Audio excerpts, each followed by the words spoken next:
It's my honor now to provide a report on the Law Society and explain some of our plans for the upcoming year. Looking at the PowerPoint slides on the screen, if you could go to the next screen. The next page, please.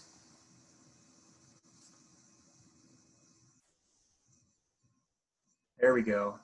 I don't think I've heard the mission statement given yet at this conference, but wanted to repeat it again. I don't think we can emphasize this too much.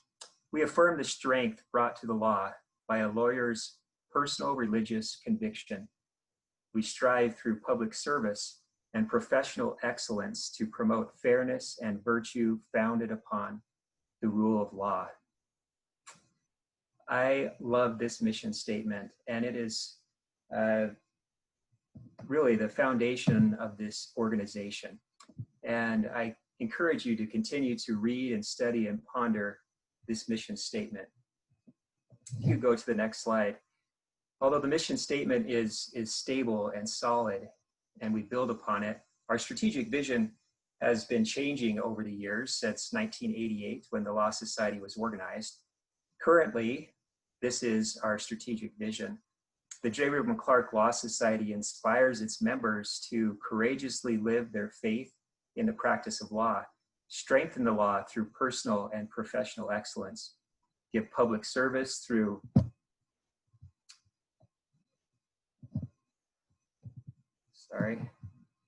my screen is getting covered up here.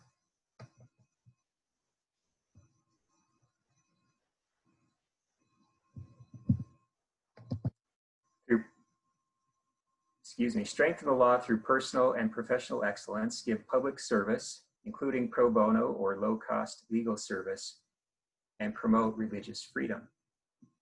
There are many other things that you and your local chapter would like to emphasize, but we hope that you will consider these points as part of the strategic vision that you are following.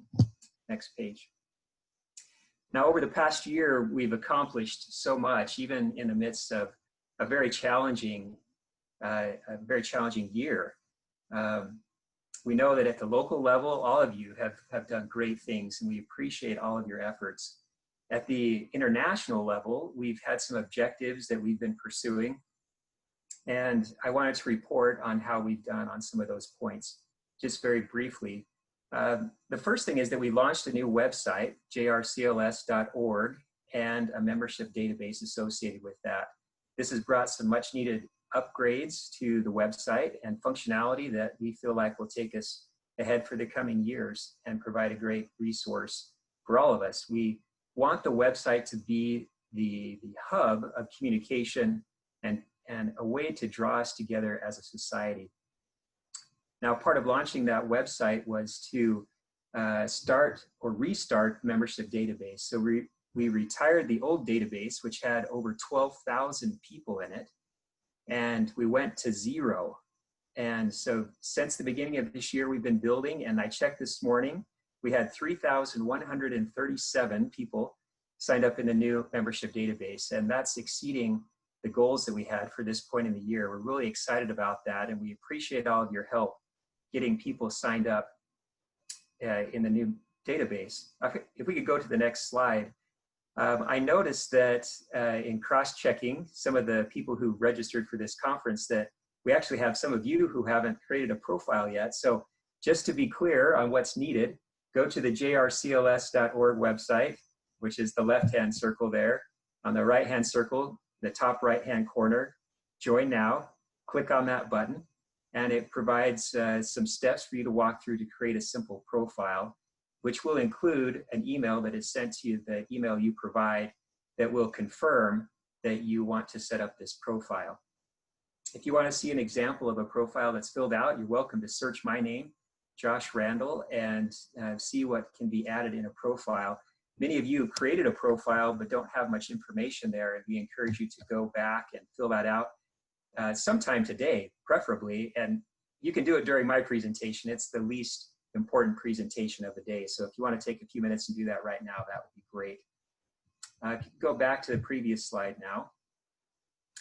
Um, we've also improved our worldwide and local communications using the website tools. Uh, Individual chapters have a web page on the website, and there's leadership information and other resources. There will be more functionality that's available for local chapter web pages as we continue to develop the website tools. We've got ongoing efforts to recruit new members at the local level, and we really hope that the goal is to merge your local membership records. It's usually a spreadsheet for most chapters, to get that information into the new membership database. And we know that's going to take some time and a lot of effort, and it will require that you have individual members create their profiles. And so there may be some hand-holding that's required, and we really are hoping for your help to get that done over this coming year. We've also focused a renewed effort on identifying viable university chapters and engaging with law students. We'll have a little report on the student effort later on today. Next 2 slides ahead. We've continued to develop content and tools for virtual events. We'll hear a little bit more about that later as well, but it's been great to see how we've been able to capture content and post it online and make it available for people who are in remote areas or are looking for additional content for their chapter events. We've strengthened international chapters and areas, and we've done that in a number of ways. And we've identified areas of potential growth and places where we're trying to revitalize chapters. We're trying to provide content in Spanish and Portuguese. Other languages will be coming in the future. And we've tried to strengthen our Chapter Relations Council and be able to provide other resources for international chapters. We've also implemented improved chapter leader tools and launched regional training sessions, which I think we'll talk more about later today. And we've expanded service opportunities and the ability to host regional freedom, or excuse me, religious freedom events. Next slide. So it's been a great year, and we're really proud of the work that's been done. Thank you to all who've helped make those things happen. Now, looking ahead, we've got goals for the coming year, and this is not an exhaustive list, but shows some of the things that we're thinking about and trying to accomplish. And I've already mentioned how we need your help on many of these objectives. We want to promote membership and engagement through the new website tools, further engage students and young lawyers in the mission and leadership of the Law Society, strengthen isolated members and small chapters by further development of virtual programming, establish and strengthen strategic growth outside of the United States, provide additional support to and communication with chapter leaders and worldwide membership, develop resources for virtual conferences. And I'll just note on that, we had, I think, 6 conferences planned for 2020, and we only had 2 of them. We had the one in the US in Phoenix in February, and just last week, the West Africa region held a virtual conference. And we hope to learn some things from that West Africa conference and model that for the coming year, where we're not able to meet in person. We've got plans for a worldwide week of service that we are going to talk to you about later today as well. And we have had great discussion about emphasizing inclusion, diversity, and recognizing implicit bias and other issues that are so important in our societies today. And we hope for improvements in all of those areas. Next slide. We've had some leadership changes in the structure of the Law Society. Several key committee chairs are turning over this year. We're so grateful for Susanna Thomas as the Women in the Law Chair, Kent Kamick, Chapter Relations Council Chair, and Jim Moss as the head of the Leadership Development Team. 3 fantastic leaders who've given so much in the last 2 years during their term, and we thank them. We've made up plaques that we'll be shipping to their homes. In their place, we have Jenny Wilson, who will be taking over for Women in the Law, Mark Ethington for for the Chapter Relations Council, and David Garner as the Leadership Development Team lead. Thank you to these great people who've stepped up to take on these important roles. Within our Chapter Relations Council, Eric Baxter and Mark Effington are stepping down from their roles in the, or they've completed their assignments in the North America Atlantic and North America Mountain regions, and they are being replaced by Kate Suku and Kathleen Hines. Welcome, Kate and Kathleen, and we look forward to working with you. Just a couple of notes about the Operations Committee. Gayla Sorensen, who is the Executive Director of the Law Society, she's changed her role slightly. Her role with the Law Society hasn't changed, but she used to be the Assistant Dean of External Relations at the BYU Law School, and she has stepped away from that role. Mike Middleton is the new Assistant Dean in that role. Gayla has graciously accepted a part-time position with the law school and is overseeing the Law Society as the Executive Director. Thank you, Gayla, for staying on with us. Our beloved friend Adam Belinsky has left the law school, and he has actually moved to Central Missouri. We miss Adam. Aaron Falla has stepped in as the new director of the Law Society. We announced last night Annette Jarvis is the new chair-elect. We are thrilled to have Annette on board. And Steve West, who is the past chair, the immediate past chair of the Law Society, has finished his term as the past chair, and we thank Steve for his, at least the last 4 years, of very dedicated service on the Operations Committee. Next slide. Just a moment to say thank you to some of the important entities and people that are involved in the Law Society. We really could not accomplish what needs to be done, or even exist as an organization without the help of these wonderful people and entities. The first being the Office of General Counsel of the Church of Jesus Christ of Latter-day Saints. They not only provide one of their key attorneys, Dave Channer, as a member of our board, but they also provide resources and access to the area legal counsel, some of whom we'll hear from later today. The BYU Law School is incredibly supportive with resources, just countless resources, from accounting and IT to paying employees to actually do work for the Law Society, and we are in their great debt for all that they do for us. Thank you to all of you amazing chapter leaders for stepping up and taking on your assignments and leading with passion and enthusiasm. Thanks to each of you for your participation. We're so thankful also for the committee members, and a special thanks to the Conferences and Events Committee who organized this virtual conference. And I know firsthand how many hours they've spent trying to plan for this event and to pivot from an in-person conference to a virtual conference. Thank you so much for all you've done. I also want to recognize the past contributors upon whose shoulders we stand. This organization has been around since 1988, and there have been countless people, thousands, who've served before us and created an organization that is viable and strong for us now to reap the benefits and blessings from. And so thanks to all who've given so much in the past. And I also want to highlight our namesake, J. Reuben Clark, who unfortunately is sometimes a target of criticism. But as we've come to know him through this organization and found and continue to learn about all of his amazing contributions, he is a wonderful man and a great example to us in so many ways. Not a perfect person, but someone whose life we can emulate and strive to become more like. The next slide. I just want to conclude with a few invitations.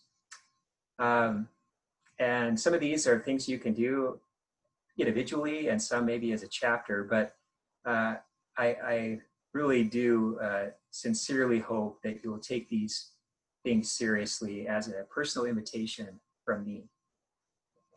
First, we need help growing the membership of the Law Society and getting people signed up in the membership database. And I ask that each of you would please reach out to at least 2 friends or colleagues and invite them to create a profile on the website, and then ask those 2 people to do the same. And let's see what we can do to grow. I can share from my own experience how rewarding this has been. I've done a little project through LinkedIn.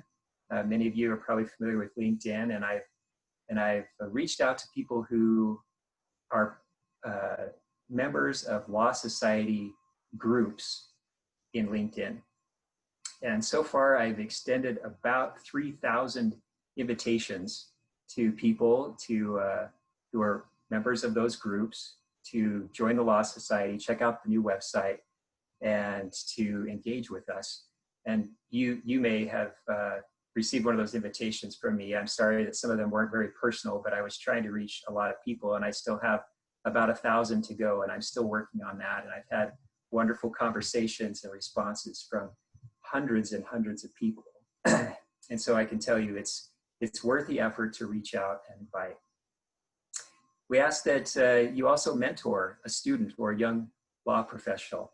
Take them under your wing and be generous with your time and concern and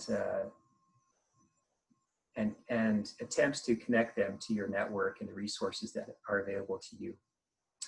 Please be enthusiastic about public service. It really is contagious. And if you are excited about it, then those around you, especially the people in your chapter, will more readily jump on board and be enthusiastic about public service as well. Offer to be a resource to your local church leaders. Now, this is one that we have to be a little bit cautious with. In some countries, malpractice coverage is something that is a little bit concerning, but nonetheless, at least reaching out to and offering your assistance to your local priesthood leaders is a wonderful blessing to those people. And even if you don't have an answer for them, if you can just help them find the resources they need to get answers on legal questions, that will be a great strength to the church, regardless of what church you belong to. Stand up for religious freedom and seek out ways to educate people in your area about religious freedom issues. We'll hear some more about religious freedom later from Steve Collis, and that committee, the Religious Freedom Committee, has amazing resources. If you are feeling a little uneducated yourself, they're doing a program coming up in just a few weeks that will provide some great training and explanation about religious freedom issues. And they are open to addressing religious freedom issues country by country. And so let's work together to get more educated ourselves and help those around us.